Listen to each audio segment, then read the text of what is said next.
Halo, perkenalkan nama saya Cynthia Nurasana.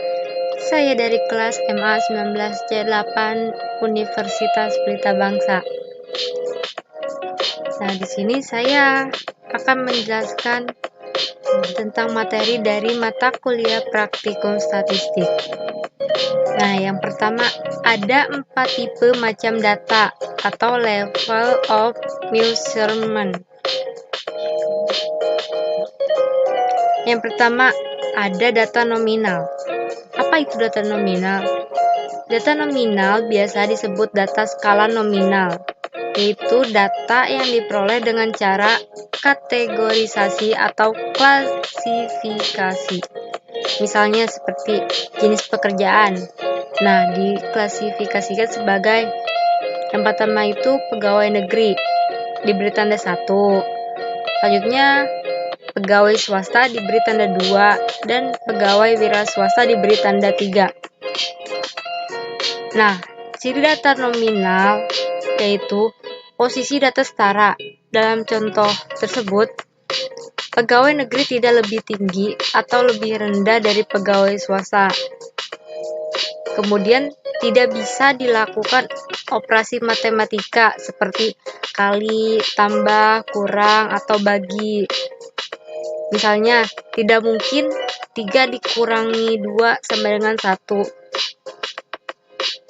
Kan gak mungkin wira swasta dikurangi pegawai swasta sama dengan pegawai negeri. Selanjutnya ada data ordinal. Data berskala ordinal adalah data yang diperoleh dengan cara kategorisasi atau klasifikasi. Tetapi di antara data tersebut terdapat hubungan. Contoh, kepuasan pelanggan diklasifikasikan sebagai yang pertama sangat puas, diberi tanda 1. Nah, yang kedua puas, diberi tanda 2. Selanjutnya cukup puas, diberi tanda 3. Tidak puas, diberi tanda 4. Dan sangat tidak puas, diberi tanda 5. Cirinya yaitu posisi data tidak setara. Dalam kasus di atas, sikap pelanggan yang sangat puas lebih tinggi dari yang puas. Sikap pelanggan yang puas lebih tinggi dari yang cukup puas. Dan seterusnya. Angka atau tanda bisa dibalik dari 5 hingga 1 tergantung kesepakatan. Kemudian tidak bisa dilakukan operasi matematika.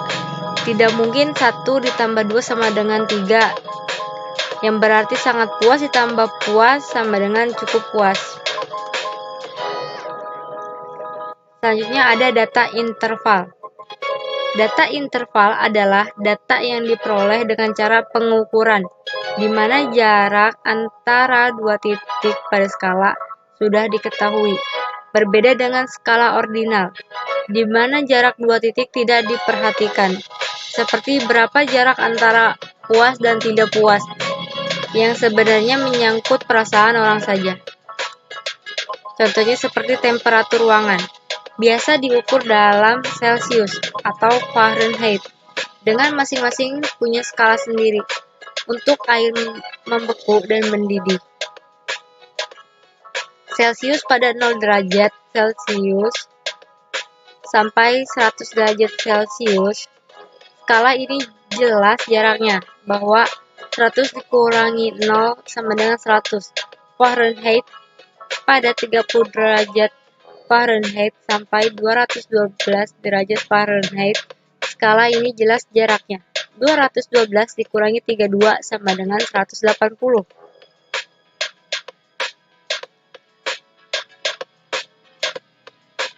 Ciri data interval.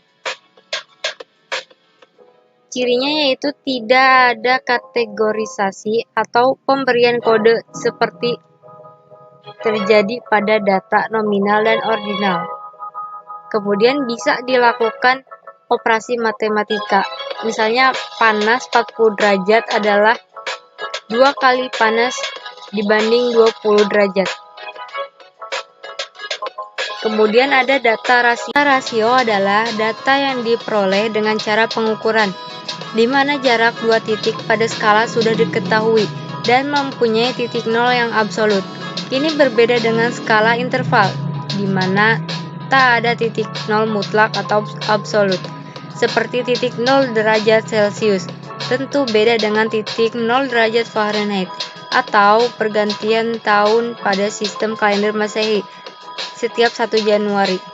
Berbeda dengan pergantian tahun Jawa, Cina, dan lainnya, sehingga tak ada tahun baru dalam artian diakui oleh semua kalender sebagai tahun baru. Contoh, jumlah buku di kelas. Jika 5 berarti ada 5 buku. Jika 0 berarti tak ada buku atau absolut 0.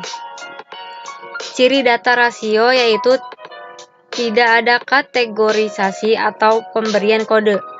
Kemudian bisa dilakukan operasi matematika, misalnya 100 cm ditambah 35 cm sama dengan 135 cm. Dan 5 mangga tambah 2 mangga sama dengan 7 mangga.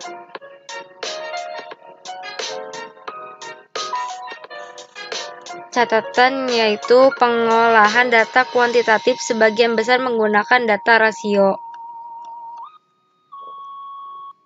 Selanjutnya, perbedaan statistika parametrik dan statistika non-parametrik.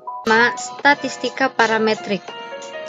Statistika parametrik yaitu ilmu statistika yang mempertimbangkan jenis sebaran atau distribusi data, yaitu apakah data menyebar normal atau tidak. Pada umumnya, jika data tidak menyebar normal, maka data harus dikerjakan dengan metode statistika non-parametrik, atau setidaknya dilakukan transformasi agar data mengikuti sebaran normal, sehingga bisa dikerjakan dengan statistika parametrik.